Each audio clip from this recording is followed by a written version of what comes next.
দুপুরে গরম ভাতের সাথে এই ধরনের ইলিশ ভাপা পাতে পড়লে মন জুড়িয়ে যাবে। তাই ইলিশ ভাপা রেসিপিটা আমি কিভাবে করেছি সেটাই আপনাদের সামনে তুলে ধরব। নমস্কার বন্ধুরা, মায়ের মামনির রান্নাঘরে সবাইকে স্বাগত।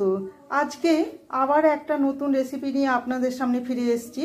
রেসিপিটা নতুন হলেও আপনাদের কাছে আমি প্রথম পরিবেশন করলেও আপনারা সকলেই করে থাকেন, কিন্তু আমি কিভাবে করি সেটাই আপনাদের কাছে তুলে ধরব। আমি ইলিশ মাছের 2 পিস নিয়ে নিয়েছি আপনাদের কাছে তুলে ধরব বলে। তা 2 পিস ইলিশ মাছ নিয়েছি, আর নিয়েছি সামান্য সর্ষে বাটা। সর্ষেটা আপনারা আপনাদের পছন্দ মতো দেবেন। আমি 1.25 টেবিল চামচ সর্ষে দিলাম। 2টো কাঁচা পাকা লঙ্কা কুচিয়ে দিয়েছি, আর 2টো গোটা লঙ্কা চিড়ে দিয়েছি।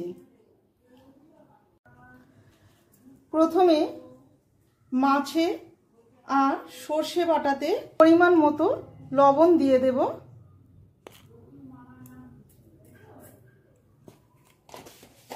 দিয়ে দিচ্ছি হলুদ গুঁড়ো।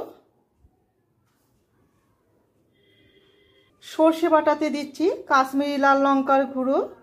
দিয়ে দেব কোচানো কাঁচা লঙ্কা। আর যেটা না হলে ভাপে হবে না বা ভাপা হবে না সেটা হলো সর্ষের তেল। আমি আমার পরিমাণ মতো সর্ষের তেল দিলাম, কিন্তু আপনারা আপনাদের ইচ্ছে মতো সর্ষের তেলটা ব্যবহার করবেন। তেলের সাথে প্রথমে সর্ষেটাকে ভালো করে মিশিয়ে নেব। ব্যাস, খুব সামান্য কিছু উপকরণ দিয়ে ভাপাটা হয়ে যায়। একই রকমই ভাপা যে কোনো মাছ দিয়েই হয়, এক একটা মাছের এক এক রকম স্বাদ। আলাদা করে মাছটাতেও একটু লবণ আর হলুদ মাখিয়ে নিলাম।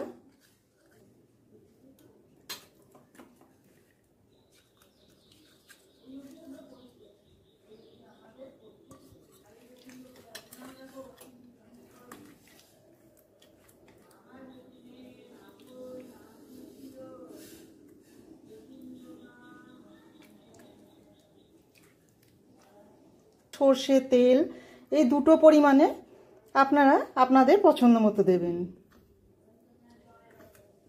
ব্যাস রেডি। এবার 2 পিসের ওপর একটা করে কাঁচা লঙ্কা দিয়ে দিলাম, দিয়ে দেব ঢাকা।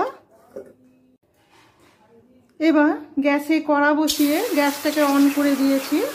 দিয়ে সামান্য জল দিয়ে দিলাম, আর একটা স্ট্যান্ডকে এইভাবে বসিয়ে দিলাম।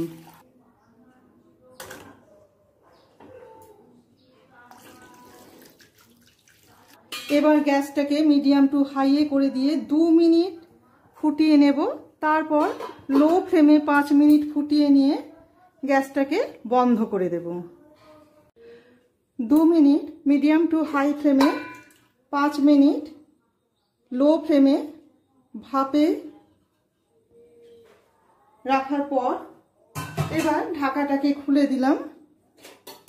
খুলে দিয়ে টিফিন কৌটোটাকে বাইরে বার করে দেখে নেব। ও, আর একটা কথা বলা হয়নি, আমি গ্যাসটাকে বন্ধ করে দিয়ে আরও 5 মিনিট ভাপে রেখে দিয়েছিলাম। এবার কৌটোর ঢাকাটা খুলে দেখে নেব। দেখুন, খুব সুন্দর কালার চলে এসছে, অসাধারণ একটা কালার এসছে।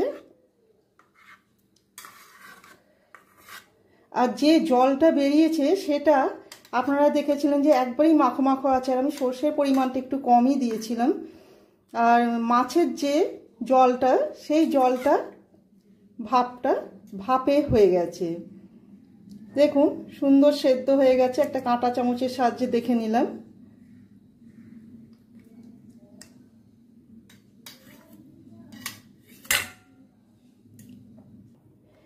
ইলিশ মাছের এই ভাপের রেসিপিটা আপনাদের কেমন লাগলো অবশ্যই কমেন্ট করে জানাবেন। ভালো লেগে থাকলে একটা লাইক, শেয়ার আর সাবস্ক্রাইব করে রাখার অনুরোধ রইল। আমার চ্যানেলটিকে সাবস্ক্রাইব করে দিলে নতুন দেওয়া রেসিপিগুলো খুব সহজেই আপনাদের কাছে পৌঁছে যাবে। সবাই ভালো থাকবেন।